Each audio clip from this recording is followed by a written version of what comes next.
저는 늦게나마 이상형을 만나게 돼서 결혼한 케이스예요. 아내하고는 10살 정도 차이가 나고 학원 강사를 했던 시절 제자로 있었던 녀석이었어요. 저를 무척이나 따르던 아이라 귀여운 학생이다 싶었습니다.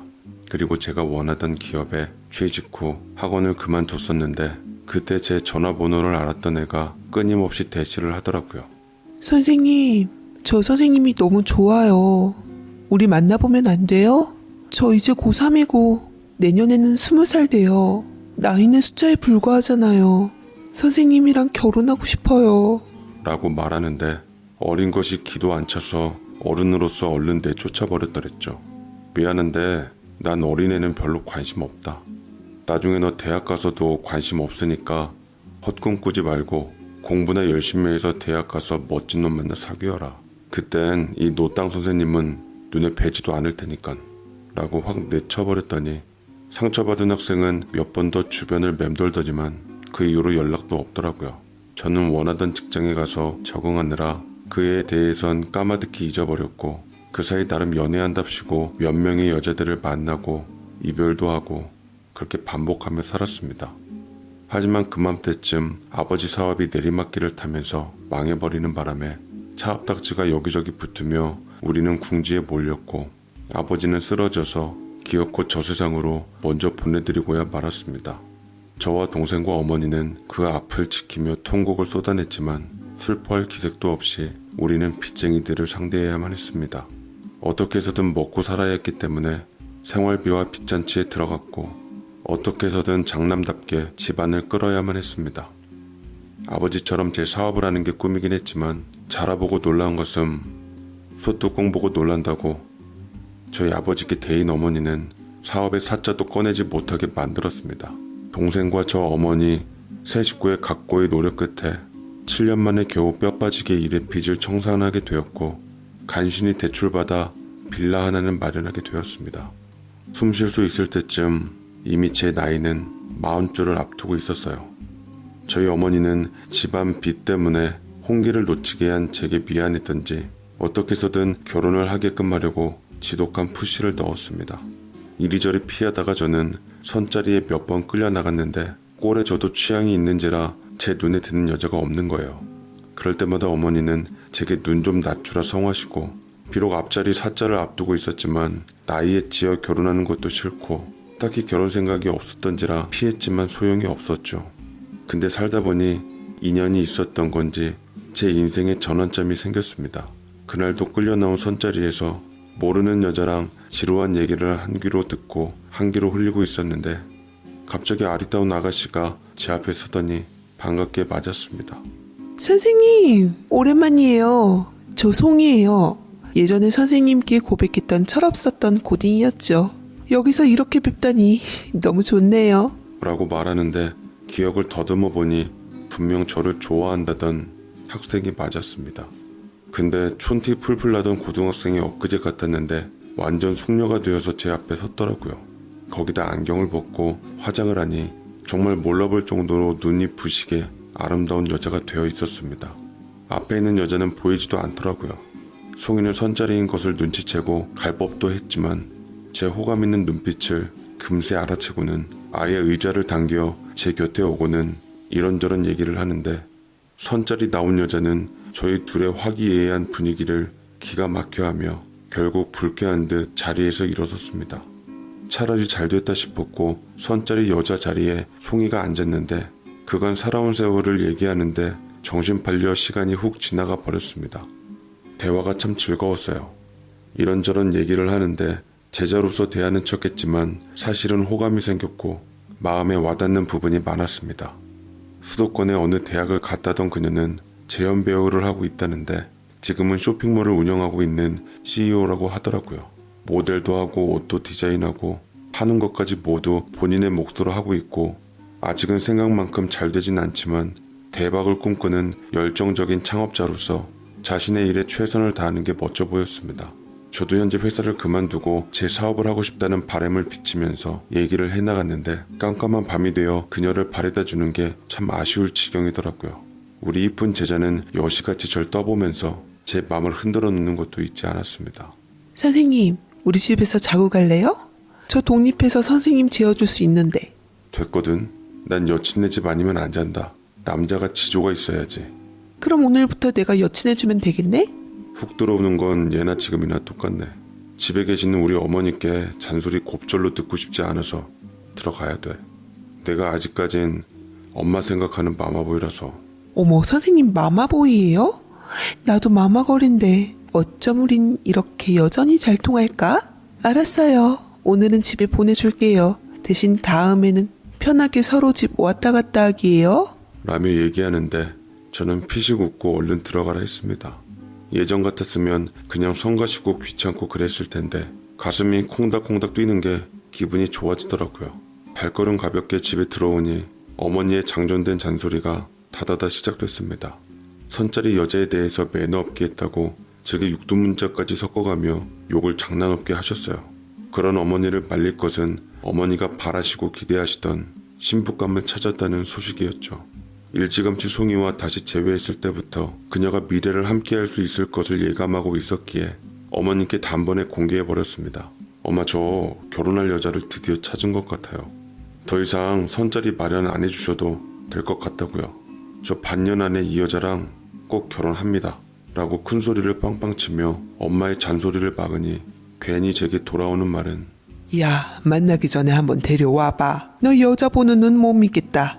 연애 아니고 결혼 상대자니 반드시 내가 먼저 봐야 안심하고 만나게 하지. 시간 절약하려면 그저 어른말 듣는 게 최고야. 라고 대응하셨고 전 자신만만하게 조만간 한번 데려올 테니 어머니께서 한번 봐달라 했습니다.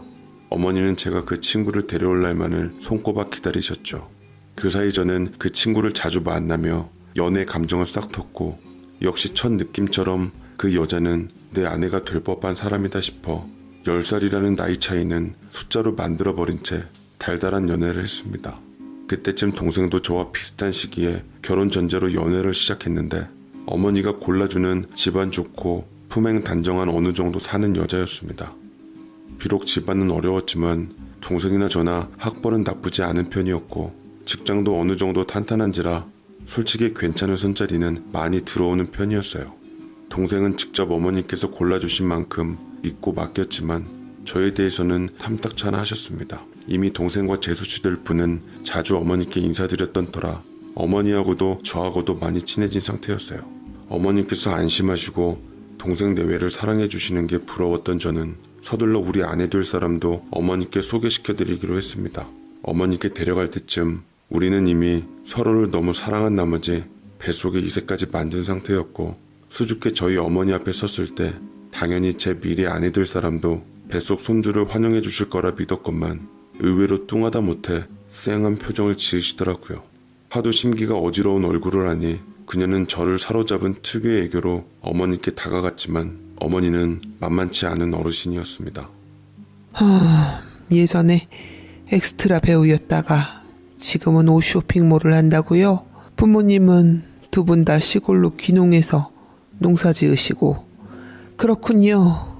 귀한 집 딸인 건 알겠지만 글쎄 우리 아들이랑 나이 차이도 많이 나고 결혼 전 혼전 임신도 그렇고 여러모로 좀 많이 신경 쓰이는 부분이 있네요.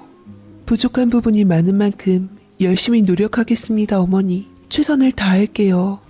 그녀는 서운해하는 듯 보였지만 어른인 만큼 티내지 않은 채 살갑게 다시 오겠다며 나갔습니다. 마침 동생과 예비 신부가 방문해 앞에서 마주쳤는데 어머니께서는 반가웠던지 급방긋하시며 맨발로 나가 예비 신부를 맞이했는데 그녀는 미래의 손주까지 가지고도 많이 부러운 듯 착잡한 얼굴을 했습니다. 근데 재미있게도 동생네도 예비 신부의 뱃속 아기 소식을 전하는데 더욱 어이없었던 것은 혼전 임신으로 문제 삼던 어머니께서 마음에 드는 동생네 예비 신부가 뱃속 아이를 품었다고 하니 너무나 기뻐하고 좋아했던 겁니다. 우리 며느리 다 됐네. 장하다 예슬아. 부모님께서 걱정 많이 하실 텐데 솔직히 나한테는 너무나 좋은 소식이구나. 뭐 먹고 싶은 거는 없든 엄마가 맛있는 거 해줄 테니까 잠깐만 장 봐 올 테니 기다려라.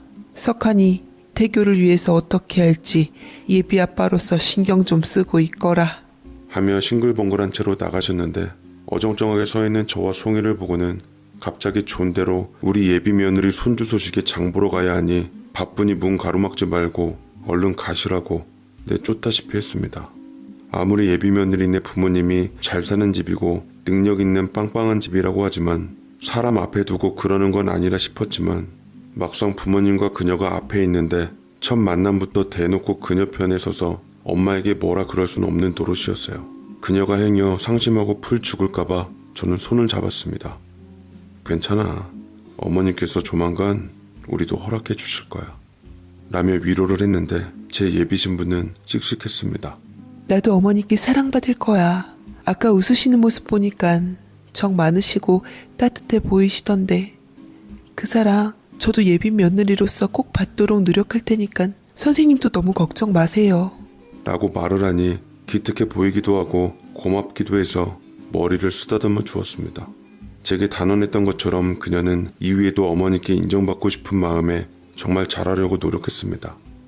물질적인 것도 건네며 마음을 열려고 많이 노력했는데 하나의 모습까지 놓치지 않던 어머니는 아이도 가졌겠다 반대하는 의미가 없다고 여기셨는지 곧 허락을 해주셨습니다.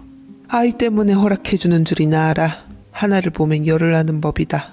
결혼 허락받고 애 만들어 오는 며느리랑 결혼 허락받기 위해 애 만들어 오는 며느리랑 어찌 비교가 안 되겠니? 아무튼 둘 다 비슷한 시기에 뱃속 손주가 생겼으니 동서끼리 서로 잘 이해하며 지내거라. 어찌됐든 결혼 허락을 받았으니 제 아내는 뛸 듯이 기뻐했고 의욕 충만한 상태로 신혼집을 구하려고 저와 함께 다니기 시작했어요. 부모님이 어려워 손 못 벌린다고 자기가 모은 돈을 혼수며 예다니며 하겠다고 했는데 나름 열심히 살았던지 적지 않은 액수였습니다. 반면 저는 계속 회사 생활하며 번 돈을 집안 빚 갚는 데 써버려 오히려 모아놓은 돈이 없던 상태였죠. 신용도 썩 좋지 않은 편이라 아내가 현재 구입해놓은 작은 오피스텔에서 신혼살림을 꾸미게 되었습니다. 10평 정도 되는 말 그대로 작은 원룸인 오피스텔인데 어린 신부에게 미안하기만 했던 저는 어머니께 미리 언지를 뒀습니다. 엄마, 미안한데요. 송이한테 예다니며 뭐며 거칠애적인 것들 다 생략하시는 건 어떠세요? 저도 집 못해와서 송이네 집에 얹혀 살고 있는데 미안해서 해달라기가 좀 그렇더라고요. 송이 사정도 뻔해서 부모님께 손 못 벌리고 열심히 한 푼 두 푼 모은 전 재산을 예다니며 혼수며 쓴다고 하는데 좀 마음이 불편하더라고요. 라고 말을 했지만 어머니는 대답 대신 다른 방에 있는 동생을 불러 앉히고는 동생이 무슨 조건으로 어떻게 결혼을 하는지 제게 빠짐없이 얘기하라 하셨죠. 동생은 저와 어머니 눈치를 보다가 얘기를 하긴 했는데 난감한 얼굴이었습니다. 우리는 내가 집을 좀 마련하기 어렵다 하니까 꼭 집을 남자가 해오라는 법도 없고 딸 고생시키기 싫다고 장인어른께서 우리 와이프 명의로 된 아파트를 내주시더라고. 집도 좀 넓어서 40평대 되는데 난 관리비며 뭐며 좀 부담스럽긴 한데 집을 내주신다고 하니 감사한 마음으로 들어가기로 했어.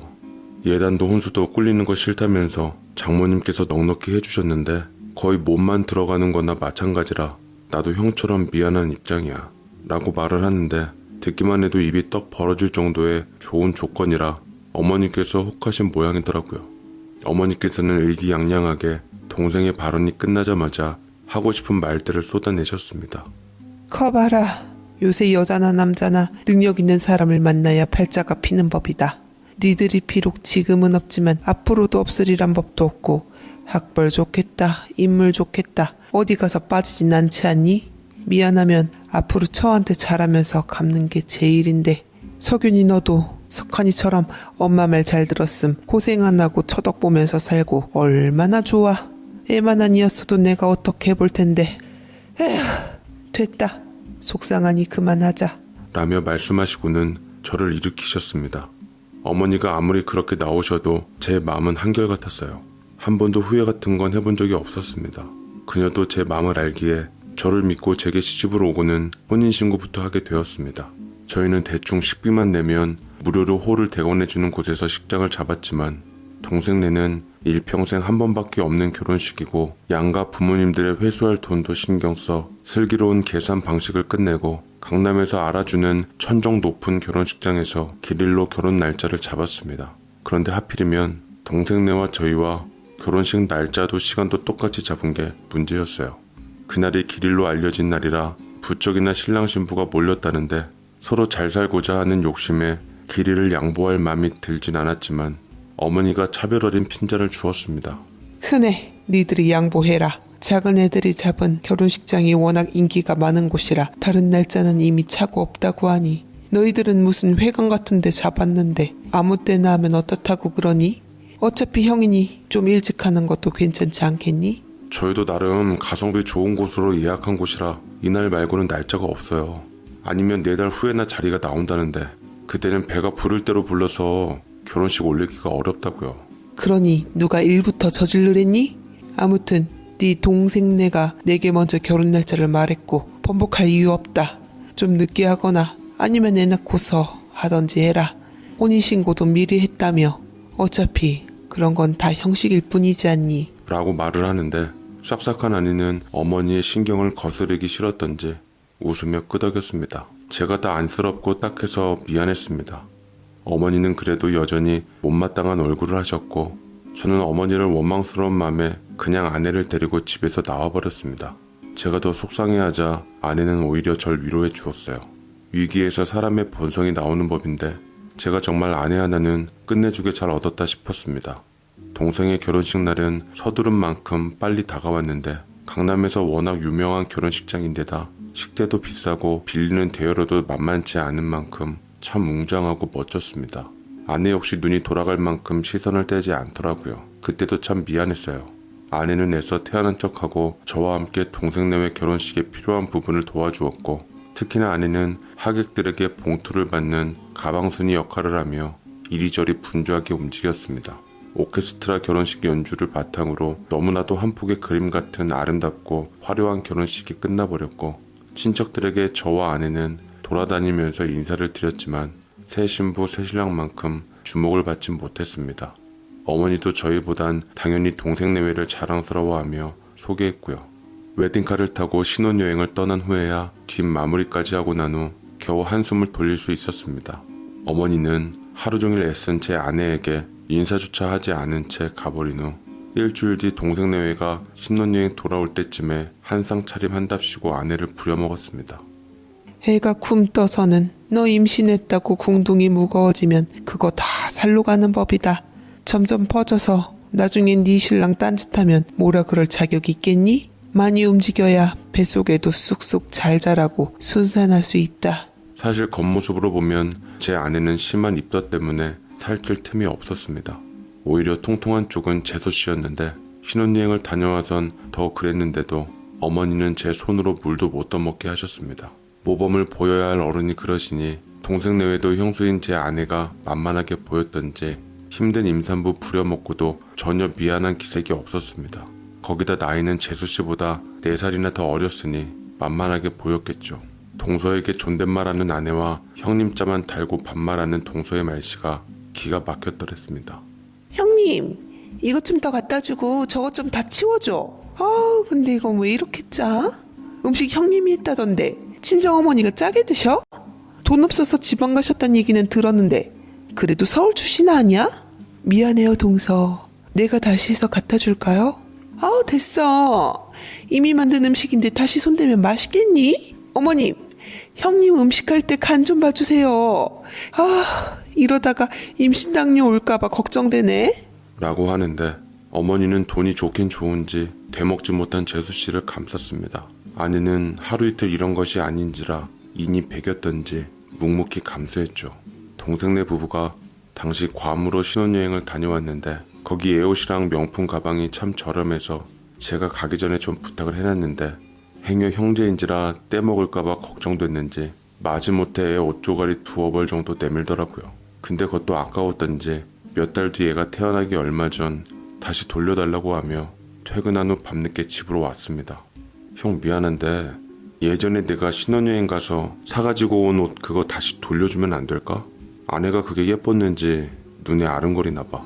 그렇게 똑같은 걸로 2벌 사자니까 형네랑 똑같이 입히는 건 싫다고 해서 다른 걸로 사왔는데 임산부 변덕에 나도 힘드네. 대신 내가 형 다른 예쁜 걸로 사줄게 라고 하니 저는 너무 화가 나서 애 옷을 동생 면상에다 던지며 그동안 꾹꾹 눌러 참아왔던 화가 머리 끝까지나 한바탕을 하게 됐습니다. 야, 재수 씨한테 전해. 그따위로 살지 말라고. 옷조가리 2벌 산 것도 아까워서 줬다 뺏는 게 어딨냐? 더럽고 치사해서 안 가진다. 우리도 애 낳고 니들보다 더 좋은 결혼식장이랑 신혼여행 갔다 올 거야. 아, 열받아. 라고 질러버렸습니다. 동생도 제게 미안했던지 몇 번이나 미안하다고 사과하고 쓸쓸히 돌아섰는데 어쩐지 동생 역시 마음이 짠해서 다시 불러 온 김에 술이나 한잔 하자고 했습니다. 동생은 시계를 보며 전전긍긍하다가 전화를 걸어 재수씨한테 간신히 허락받아 1시간 정도를 내었는데 동생이 재수씨 눈치를 많이 보고 사는 것 같더라고요. 툭하면 처갓집 행사나 이럴 때 몸종처럼 부린다고 하는데 어머니가 받았던 예단이나 신혼집을 받은 대가를 동생에게 하여금 치르게 하는 모양새 같았습니다. 월급 통장도 다 뺏기고 매번 돈 가지고 무시해서 몇 번 얘기를 했지만 제 동생이 저와 달리 사람이 좋고 순해서 결국 백기를 들어 아내 눈치나 보는 힘든 삶을 살아가고 있었습니다. 동생은 시원하게 소주 한 잔을 들이키며 깊은 한숨을 쉬었습니다. 형, 결혼한 지 얼마 되지도 않았는데 벌써부터 결혼 생활에 숨이 막혀. 처음엔 좋았는데 점점 돈 갖고 사람 우습게 보고 힘들게 하니까 세상에 공짜는 없다 싶더라고. 나도 이럴 줄 알았음 그냥 조건 보지 말고 내가 좋아하는 사람이랑 결혼할 걸 그랬어. 라고 하는데 사연에 다 쓰진 못했지만 무시당하고 힘들게 산 동생 심정이야 오죽할까 싶어 더 이상 동생에게 화내는 것은 관두기로 했습니다. 저는 어머니께 찾아갈 일이 있어 간 김에 동생에 관한 이야기를 해줬고 어머니도 사태를 가만히 지켜보니 이건 아니라는 생각이 들으셨던지 며느리들과 저희 형제를 한자리에 부르셨습니다. 아무리 돈이 좋다고 한들 그것은 자식을 행복하게 해줄 때만 좋은 것이지 돈 있는 권력을 휘둘러 아들을 괴롭히는 며느리는 아니었던 것입니다. 눈치 없던 재수씨는 갑작스런 어머니의 부름에 성가신다는 듯 똥 씹은 얼굴을 했습니다. 어머니께서 근엄한 목소리로 목청을 가다듬자 자연스럽게 두 며느리는 공손해졌습니다. 이제부터 며느리 둘은 서로를 존중하며 잘 지내도록 해라. 특히 둘째, 너는 형님이 어리지만 그래도 형님인데 형님자만 써놓고 찍찍 반말 쓰면 되겠니? 특히나 어른들 앞에서는 말 높이고 예의 있게 하도록 해라. 그리고 첫째는 동서에게 동서자만 쓰고 말 높이지 말거라. 나이를 떠나서 엄연히 서열로는 네가 윗사람인데 존대 쓰는 것도 참 보기가 안 좋구나. 나이를 떠나 집안어른 서열내로 따지고 이제부터 둘째도 첫째가 하는 일 무조건 돕고 반반씩 하도록 해라. 알량한 용돈 봉투 내밀어도 이제 소용없다. 알아서 눈치껏 하도록 해. 라며 며느리들에게 큰 소리를 쳤고 분위기가 뭔가 자신에게 유리한 쪽으로 돌아가는 것이 아님을 알게 된 재수씨는 자세도 고쳐 앉고 대답 없이 어머니와 아내를 도끼 품은 눈으로 보았습니다. 어머니는 실상을 알고서 아내에게 마냥 미안하긴 했지만 말로 미안하단 말 대신 전보다 살갑게 대하려고 노력하는 것 같았습니다. 아내는 기뻐하며 만족해했고요. 저도 이 모습을 보는데 드디어 제자리를 찾았고 어머니께서 아내의 가치에 대해 인정해주는 것 같았습니다. 근데 어머니, 자기야. 나 너무 배가 아파. 애가 나오려나 봐. 동서, 괜찮아요? 근데 저도 배가 갑자기 너무 아파요. 오빠 나 좀 도와줘요. 119 좀 불러줘요. 라고 갑자기 일순간 두 산모가 배가 아프다며 애가 나올 것 같다는 응급 신호를 보내왔습니다. 임신 시기도 비슷한지라 예정일도 딱 3일밖에 차이가 안 났던지라 얼추 한 시기에 진통을 느끼는 것 같았죠.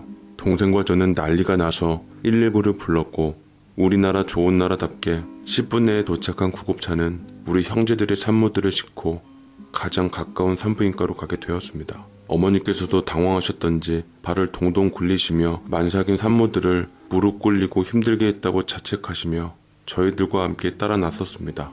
둘 다 자연분만을 할라치는데 안타깝게도 우리 아이는 뱃속에서 뭐가 잘못됐는지 급히 응급제왕이 진행되었고 재수씨는 진통의 고통을 못 이겨서 무조건 제왕해달라고 난리치고 소리를 지르는 통에 동시에 두 산모가 각각 제왕절개 수술을 받아 아이를 낳게 되었습니다.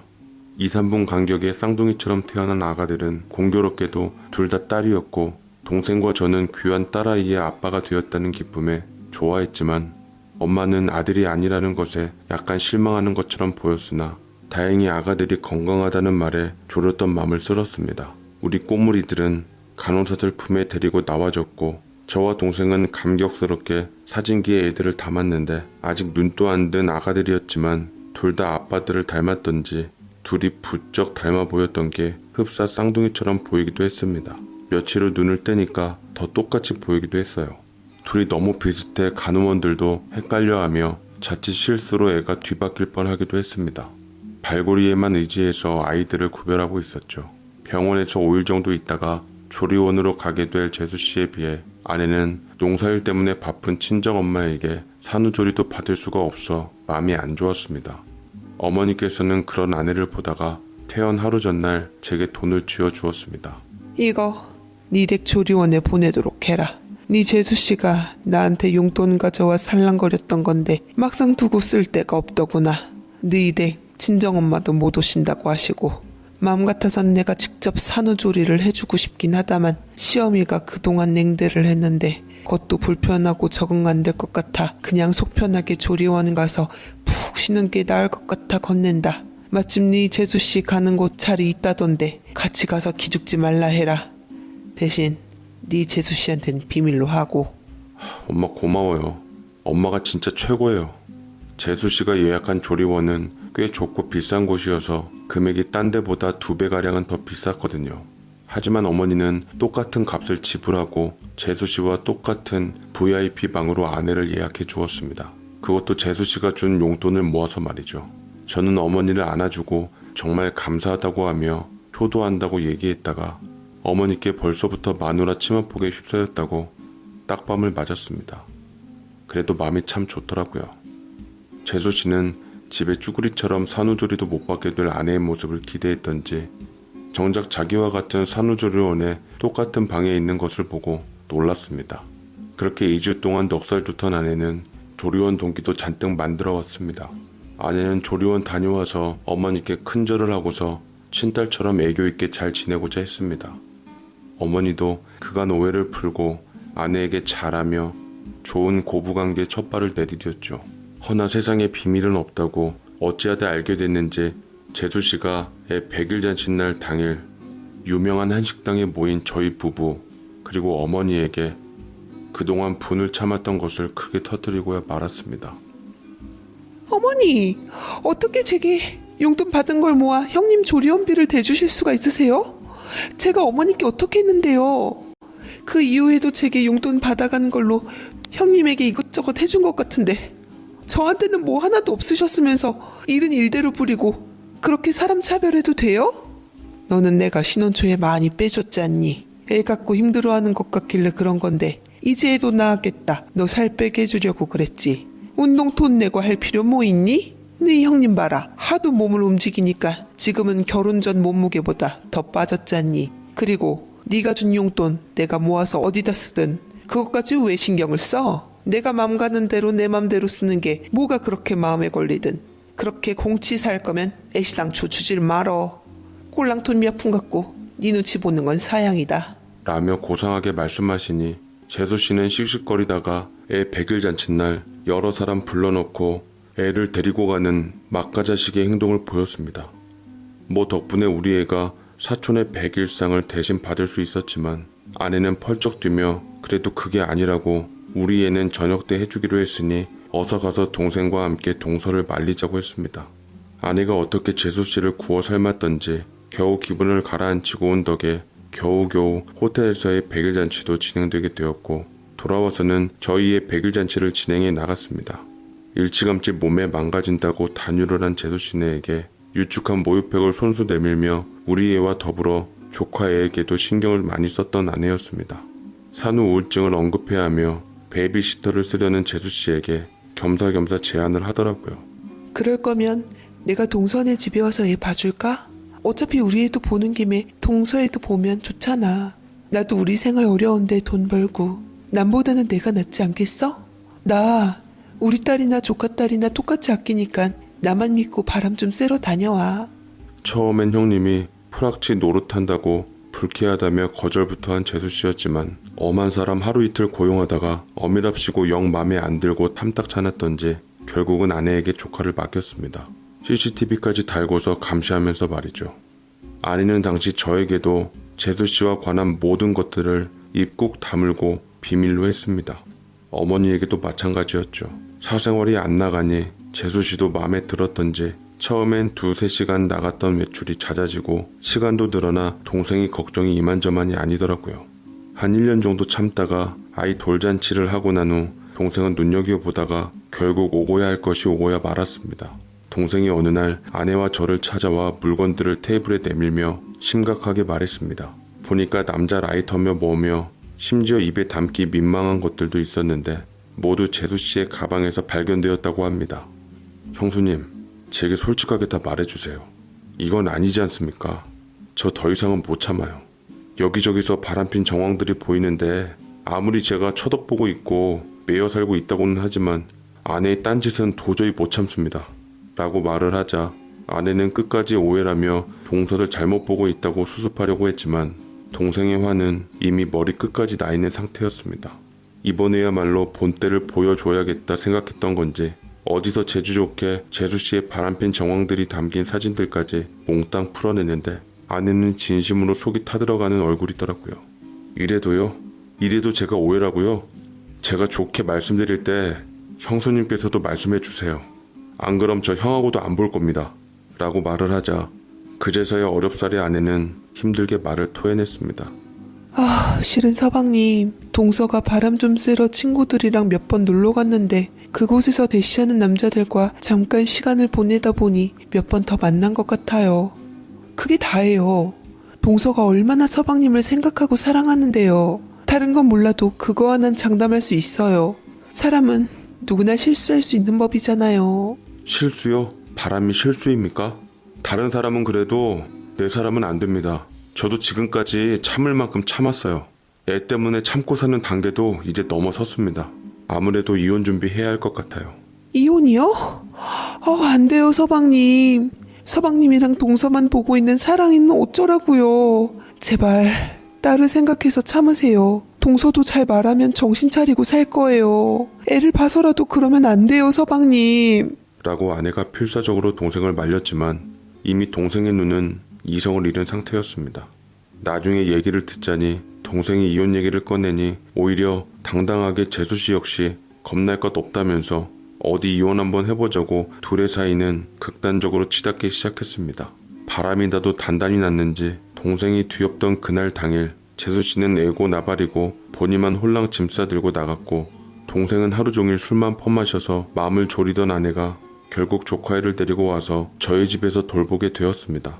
어머니에게까지 소식이 알려지자 일은 걷잡을 수 없이 커졌고 재수씨네 처가가 들고 일어서는 바람에 이미 모든 게 돌이킬 수 없이 극단적으로 치닫기 시작했죠. 둘은 결국 이혼 서류에 도장 찍고 빠이빠이를 하며 갈라서게 되었습니다. 애는 서로 키우라며 떠넘기는 웃지 못할 해프닝도 생겼죠. 재혼하느라 애는 죽어도 못 데려간다는 재수씨 때문에 동생이 키우게 됐지만 실질적으로는 아내가 키우게 되었습니다. 동생은 40평짜리 아파트에서 쫓겨나 어머니 댁으로 들어가게 되었고 어머니는 아내에게 힘들다며 우리 자식도 힘든데 조카애까지 떠맡기는 건 아니라고 생각했던지 데려오라 했지만 아내는 괜찮다며 원래 둘 다 제가 돌봤던 애들이라 크게 힘들 것도 없어요. 저희 은채도 사랑이랑 있으면 워낙 둘이 잘 놀고 자매같이 지내니 같이 키우는 게 좋을 것 같아요. 라고 말하니 어머니는 진작 왜 이리 맘 넓고 예쁜 우리 새끼를 못 알아봤냐고 지난날에 대한 후회와 질책을 했습니다. 아내는 살뜰하게 두 아이의 엄마로서 잘했고 누구 하나 차별하는 법 없이 둘 다 예쁘게 잘 키웠습니다. 몇 년 후 동생이 어디서 좋은 여자를 데려와 재혼을 하겠다고 나섰고 앞으로 계속 전처 아이인 사랑이를 저희에게 맡아주면 안 되겠냐고 그간 모은 돈을 내밀더라고요. 저 죄송해요 형수님. 아무래도 지금 결혼하는 여자가 초혼이다 보니 애 있는 이혼남은 부담스러워하는 것 같아요. 괜히 지금 사랑이가 형수님 밑에서 잘 크고 있는데 서투른 우리 와이프 손에 자라다 엇나가거나 상처받을까봐 사실 걱정도 되고요. 제가 여태 돈을 좀 모은 것이 있는데 이걸로 큰 데로 이사 가시고 사랑이 그냥 형수님 자식으로 키워주시는 건 안 될까요? 제가 이 은혜는 평생 잊지 않을게요. 라며 무리한 부탁을 해나가는데 저와 아내는 벙쪄 있어 어떤 대답도 할 수가 없었습니다. 며칠 생각하다가 아내는 큰 맘을 먹었던지 어느 새벽에 제게 결심하듯 말하더라고요. 여보, 우리 그럼 사랑이 입양해서 우리 자식으로 다시 키워요. 은채에게도 좋은 사촌이자 자매가 돼줄 거라 생각해요. 도련님 저렇게까지 말씀하시는데 사랑이 저 집 가서 행여나 찬밥 취급당하면 내가 못 견딜 것 같아서 그래요. 우리 입양해요. 라고 말을 하는데 저는 아내의 결심에 고민하다가 아내가 결심이 섰다면 뜻대로 하자고 했습니다. 소식을 전해들은 동생은 기뻐하며 달마다 양육비를 꼬박꼬박 지급하겠다고 했고 아내는 염치 없지만 좋은 환경에서 애를 잘 키우겠노라고 돈을 받겠다 했죠. 어머니도 큰 마음 씀씀이에 아내에 대해 감격해하면서 더욱더 친딸 이상으로 아내에게 잘 해주었습니다. 우리는 원룸에서 나와 동생이 보태준 돈과 제가 모은 돈을 합쳐서 대출을 좀 끼고 서울을 떠나 공기 맑고 숲내음이 좋은 30평대 아파트로 이사를 가게 되었습니다. 아이들은 서울의 놀이터보다 산에서 나물 캐고 뛰노는 것을 좋아했어요. 두 아이의 아빠가 된 저는 먼 출퇴근 거리를 감수하고도 아이들의 웃음을 위해서는 상관없었습니다. 그러던 때에 저는 우연찮게 아이들의 비밀을 알게 되었습니다. 서랍장을 정리하다가 아이들의 건강검진서를 정리하게 되었는데 이상하게 우리 딸 혈액형과 조카딸 혈액형이 조금 이상했습니다. 우리 딸 혈액형은 A형이었고 조카딸 혈액형이 O형이었던 겁니다. 동생네는 재수씨가 A형이었기에 A형도 O형도 나올 수가 있었지만 우리 딸은 우리 부부가 둘 다 O형이었기에 A형이 나올 수가 없는 상황이었습니다. 처음엔 둘이 바뀌었나 싶어 아내가 잠시 나간 틈을 타서 둘이 데리고 가서 혈액형 검사를 다시 진행했는데 결과는 분명 제가 아는 거랑 같았습니다. 피가 순간 거꾸로 솟더라고요. 바람의 시초는 재수씨가 아니라 아내인 건가 싶었습니다. 손이 덜덜 떨리며 동생의 배신당한 기분을 알 것 같았어요. 눈앞이 깜깜해져 그 자리에 주저앉고 말았습니다.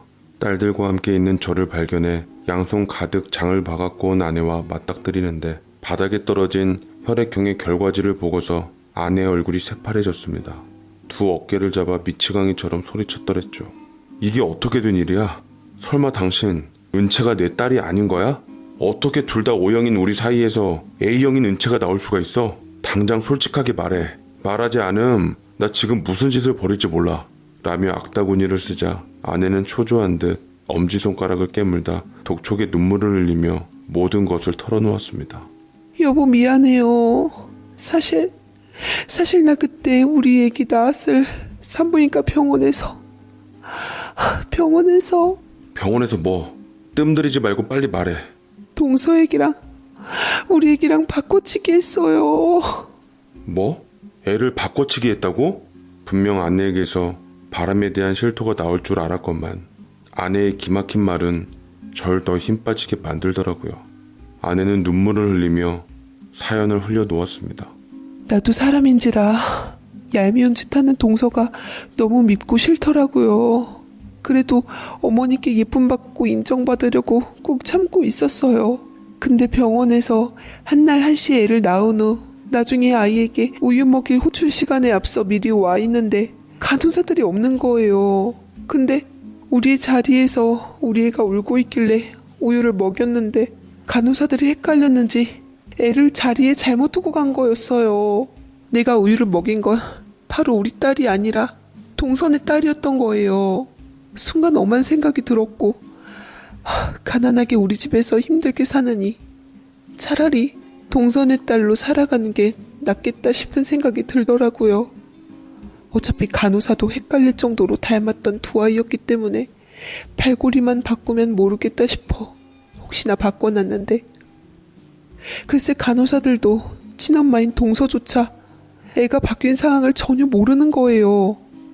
혈액형이 조금 걸리긴 했는데 병원에서 잘못 나올 수도 있고 설사 다시 검사를 한다 해도 동선의 부부에서 안 나올 법한 혈액형은 또 아니었기에 크게 신경 쓰질 않았어요. 대신 진짜 사랑해도 미안한 마음에 내가 최선을 다해서 키웠던 건 진심이에요. 동서는 예상대로 애를 금이야 오기야 잘 키워줬는데 그러면 뭐해요? 바람나서 서방님이랑 이혼하고 말았는데 그럴 것 같으면 애시당초 바꾸질 않았을 텐데 아무튼 애들이 저렇게 된 건 다 내 잘못이에요. 어쩐지 그래서 유독 사랑이를 예뻐하고 챙겼던 거였어? 그래서 입양하기로 결심한 거였고 당신이 사람이야? 어떻게 아무리 그래도 애를 바꿀 생각을 해? 미안해요. 정말 홧김에 그런 거였고 아직까지도 후회해요. 내가 얼마나 마음이 힘들고 괴로웠는지 몰라요. 대신 두 아이 다 내가 기르게 됐잖아요. 하늘의 뜻인 줄 알고 열심히 최선을 다해서 우리 딸들 잘 키울게요, 여보. 제발 용서해줘요. 라고 말을 하는데 참 이걸 어찌해야 할지를 모르겠더라고요. 무엇보다 아내에 대한 신뢰와 진심을 모두 잃은 것만 같았습니다. 일이 이렇게 되었기에 망정이지 하마터면 내 딸을 동생 내서 기르고 평생 내 딸인지도 모르고 살았을 거 아닙니까? 아내의 극악스러운 모습에 소름이 돋았지만 한편으로는 아내의 말 맞다나 하늘의 뜻으로 두 아이 다 딸로서 책임지게 되었으니 어쩔 수 없다 여겼습니다. 한 가지 다행인 건 동생이나 재수씨도 저마다 제3 사느라 바빠서 또한 각각의 새로운 가정에서의 아이도 생겨서 사랑이는 관심도 안 갖는다는 점이었어요. 하지만 그래도 천륜인데 언젠가 다시 볼 수 있을 텐데 부모 자식의 뿌리의 근간을 흔드는 건 아무리 생각해도 아닌 것 같아 진실은 털어놓아야 할 것 같은데 시기를 못 잡고 있네요. 무섭기도 하고요. 자칫 사랑이도 상처받고 그 일만 아니면 아무 문제 없었을 그녀. 여태 엄마 노릇, 며느리 노릇, 아내 노릇 잘하는 아내와 돌이킬 수 없는 사이가 돼버릴까봐 매일매일이 가시방석이었습니다. 이런 저를 보고 어머니께서는 눈치를 채시곤 무슨 일이 있냐고 물으시더라고요. 저는 결국 어찌할 바를 몰라 어머니께 모든 것을 털어놓고야 말았습니다. 행여 이 일로 제발 어머니가 아내에게 등을 돌리시거나 해도 어쨌든 천륜이 달려있는 문제이니만큼 어머니의 지혜가 필요했어요. 어머니께서도 많이 놀라시며 입술을 떠셨고 정리할 시간이 필요하셨던지 한참이나 말씀이 없으셨습니다. 그러다 이윽고 아내와 저 그리고 아이들의 환하게 웃는 가족 사진을 보시고는 힘들게 입을 여셨습니다. 우리 그냥 다묻고 가자꾸나. 비록 네 처가 얘를 바꾼 건 용서받지 못할 일이고 100번 1000번 천벌 받을 짓이 분명하지만 그치만 사랑이가 어차피 지 부모한테 버림받은 거나 다름없지 않니? 지 엄마나 아빠나 저마다들 삶 꾸리느라 둘 다 바빠서 어렸을 적에도 많이 못 보고 지금도 각자 가정 꾸리며 사는 마당에 뭔 정이 있겠니? 어차피 큰애를 엄마로 알고 살았고 큰애도 둘 다 차별 없이 잘 키우고 있는데 괜히 문제거리 만들어서 애들한테 상처 주지 말자꾸나. 그냥 덮고 우리만 알고 가자. 어머니 하지만 그래도 재수씨나 동생이 사랑이 찾아볼 텐데 자기 딸이 아닌 걸 알아보면 어쩔 건데요. 그럼 이제 은채랑 사랑이 원래 자리로 돌려보내면 되지 않니? 어차피 자식 내팽겨치느라 잘 보지도 않았는데 지 친딸을 제대로 기억이나 하겠어? 누군들 사랑이라고 하면 다 사랑이라고 알겠지. 어차피 애들도 3살밖에 안 됐는 데다 여태 네 처가 둘 다 키우다시피 했으니 뭘 알겠냐. 그렇게 알고 넘어가자꾸나. 그리고 이미 네 처도 반성 많이 하고 있을 텐데 잘 얘기해보고. 라고 말씀하셨고 어머니의 정리 한마디에 저는 수긍했지만 그래도 아내에 대한 실망감은 여전히 남아있었습니다. 그래도 있는 게 맞겠다 싶어 노력했습니다.